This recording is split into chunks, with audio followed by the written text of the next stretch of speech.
ఎలా సమర్థవంతంగా తిప్పికొట్టాము ఇవన్నీ గూడా జూసాము.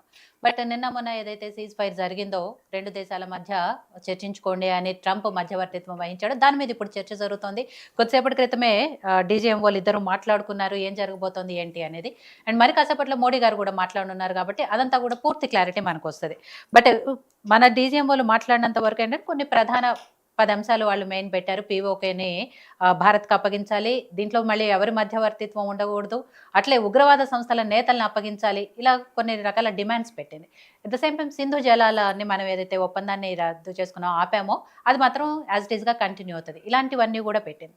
కానీ ఇందులో అమెరికా మధ్యవర్తిత్వం ఏంటి అనే దాంట్లో మెయిన్‌గా క్వెషన్ వస్తే సరే ఇప్పటికైతే మధ్యవర్తిత్వం వహించింది ఇంతవరకు బాగానే ఉంది. కానీ ఈ పీఓకేని అప్పచెప్పడం గాని, మళ్ళీ పాకిస్తాను కుట్రలు చేయదని గాని, దాడులు చెయ్యదు అనే విషయంలో అమెరికా గ్యారంటీ ఇస్తదా? ఎట్లా అమెరికాను నమ్ముకొని మనం మధ్యవర్తిత్వం వహిస్తూ దీనంతటికి చర్చలకు సిద్ధమయ్యాము అనే ఒక చర్చ జరుగుతున్న పరిస్థితిలో మీ విశ్లేషణ ఎలా ఉంది దీని మీద? నేను అమెరికా మధ్యవర్తిత్వం వహిస్తుంది. దాన్ని మనం యాక్సెప్ట్ చేశాము. అందుకే మనము సీజ్ ఫైర్ కు ఒప్పుకున్నాం. ఈ ఈ ఈ స్టేట్మెంట్ అయిపోయిందో ఇది తప్పుడు స్టేట్మెంట్ అమ్మా. ఎక్కడ కూడా మనతో అమెరికా మాట్లాడలేదు. అంటే అఫీషియల్ బయటికి కూడా కన్ఫర్మ్ చేసుకోవడానికి మనము మాట్లాడలేదు, వాళ్ళు మాట్లాడలేదు. విషయం ఏంటంటే ఐఎంఎఫ్ బెయిల్అవుట్ కావాలి పాకిస్తాన్ కు. ఐఎంఎఫ్ కు ఫండ్ ఇచ్చేది అమెరికా. కనుక అమెరికా ఆపింది. నిన్నటి రోజు మొన్న ఇవ్వాల్సిన అమౌంట్ ఆపేసింది. వెళ్ళి నువ్వు మాట్లాడుకో బాబు, నీ పరిస్థితి ఇవ్వలేదు. యుద్ధం వస్తే ఈ ప్రపంచానికి నష్టం. అమెరికా, చైనా అన్ని దేశాలు కూడా న్యూక్లియర్ వెపన్స్ ఉన్న దేశాల మధ్య యుద్ధం జరుగుతుంది. ఆషామాషి యుద్ధం కాదు. కనుక మనం వరీడ్ కాదు. కానీ యుద్ధంలో మునిగాం కనుక మనమేం నిండా మునిగాం, సరిలేదు మనకు. కానీ ప్రపంచ దేశాలన్నిటికీ వణికిపోతా ఉన్నాయి. కనుక ఎవరి యాంగ్జైటీ వాళ్ళకు ఉంది. అమెరికా తన చేతిలో ఒక ఆయుధం దొరికింది కనుక పాకిస్తాన్ అడిగింది. పాకిస్తాన్ కూడా ఎదురు చూస్తుంది, బలహీన పడ్డది. 9 టెర్రర్ స్థావరాలను విధ్వంసం చేశారు. ఇంతకుముందు వారు చెప్పారు కదా రామరెడ్డి గారు, అవన్నీ జరిగాయి మన కళ్ళ ముందర. కనుక మన లక్ష్యం ఏదైతే ఉందో, ఇది ఆపరేషన్ సింధూర్ అనేటువంటి లక్ష్యము 100% రీచ్ అయ్యారు. మన లక్ష్యం విషయంలో మనం స్పష్టత ఉండాలి. మన దేశం విధించుకున్న లక్ష్యం ఏంటంటే ముందుగా ఆపరేషన్ సింధూర్, మన మహిళలు, మన ఆడబిడ్డల యొక్క సింధూరం తొలగిపోయింది. 26 మంది మన టూరిస్టు అమాయకులైన వాళ్ళు చనిపోయారు. కనుక ఈ సింధూరం వెల చాలా ఎక్కువ ఉంటుంది. ఇది సెంటిమెంటల్, సాంస్కృతికమైనటువంటి బంధం. కనుక దాని వెల ఎంత అంటే ముందుగా ఈ టెర్రరిస్టులు, ఉగ్రవాదులు, ఉగ్రవాద సంస్థలు, ఉగ్రవాదుల స్థావరాలు ఇవి విధ్వంసం కావడం. వీళ్ళైతే వాళ్ళను మనకు పట్టిస్తారా లేకపోతే మనమే చంపుతామా? మన టార్గెట్ ఉగ్రవాదులు, ఉగ్రవాద స్థావరాలు. కనుక 9 స్థావరాల పైన మనము స్పష్టమైనటువంటి దాడి, విధ్వంసం అన్ని చేశాం. 11 ఎయిర్ బేస్లపైన దాడి చేసి తిరుగులేని, అంటే కోలుకోలేని దెబ్బతీసాం. ఇది కనుక నేను క్లుప్తంగా 2 మాటల్లో చెప్పాను. కానీ విషయం ఏంటంటే ఇక్కడ అమెరికా ఎప్పుడైతే ఈ దెబ్బతిన్నటువంటి పాకిస్తాన్, కుంగిపోయినటువంటి పాకిస్తాన్ డబ్బుల కోసం అమెరికా ముందు నిలబడ్డదో అప్పుడు అమెరికా చెప్పిన విషయం మాట్లాడుకోమని. వాళ్ళ డీజీఎంఓ యొక్క ఫోన్ మనకు వచ్చింది. మన డీజీఎంఓ ఫోన్ రిసీవ్ చేసుకున్నారు. ఇది మనకు అఫీషియల్ గా వచ్చినటువంటి స్టేట్మెంట్, ప్రభుత్వం నుంచి వచ్చినటువంటి స్టేట్మెంట్. ఎవరు? పాకిస్తాన్ డీజీఎంఓ ఫోన్ చేశారు మొదటగా, తర్వాత మనము రిసీవ్ చేసుకున్నాము. డీజీఎంఓలు యుద్ధంలో కూడా మాట్లాడుకుంటారు, హాట్ లైన్ లో ఉంటుంది. మాకు బ్రీతింగ్ టైం కావాలి, కొద్దిగా మేము ఆలోచిస్తున్నాం, పునరాలోచిస్తాం కొద్దిసేపు. ఇది సీజ్ ఫైర్ కాదు, యుద్ధ విరమణ అసలే కాదు. ఇది యుద్ధ విరమణ కాదు, కాల్పుల విరమణ కూడా కాదు. ఇది కేవలము కాల్పులను కాసేపు ఆపడం కోసమే. కనుక ఆ వెయిటింగ్ అన్నట్టు, వెయిటింగ్ లో కొంచెం ఉంచాలి అని స్టాప్ గ్యాప్ అరేంజ్మెంట్ 42 అవర్స్ ఏదో చెప్పారు. ఓకే, ముందైతే ట్రిగ్గర్ నొక్కకుండా ఉంటాం, కానీ రెడీగా ఉంటాం, గురి కూడా పెట్టి ఉంటాం. ట్రిగ్గర్ నొక్కకుండా కొన్ని గంటలు ఆగుతాం. ఇది జరిగింది. ఇదే ప్రకటన బయటకు వచ్చింది. కానీ ఇంతలో మిస్చీఫ్ ఎక్కడ తప్పు దారి పడ్డది అంటే, ఈ విషయం అమెరికా ప్రెసిడెంట్కి తెలుసు కదా. కనుక ఆయన ఏం చేశాడు, చలో వీళ్ళు కాల్పులు కాసేపు ఆపారు అనే విషయాన్ని తట్టుకోలేక ఆయన మీడియా ముందు చెప్పేశాడు. తానే ఇదంతా సాధించుకున్నట్టు నోబెల్ ప్రైజ్ కోసం బహుశా ప్రజెంట్ చేసుకున్నాడో ఏమో తెలియదు. కనుక మనకు సంబంధం లేని విషయం. మనకు ఎంతవరకు సంబంధము అంటే, కమాన్, మా కండిషన్స్ ఏమేమి ఉంటాయి మేము పెడతాం. నువ్వు అన్నావు కదా డీజీఎంఓలో స్థాయిలో మాట్లాడుకోవడానికి సోమవారం డేట్ ఫిక్స్ అయింది, కలుస్తారు, కూర్చుంటారు.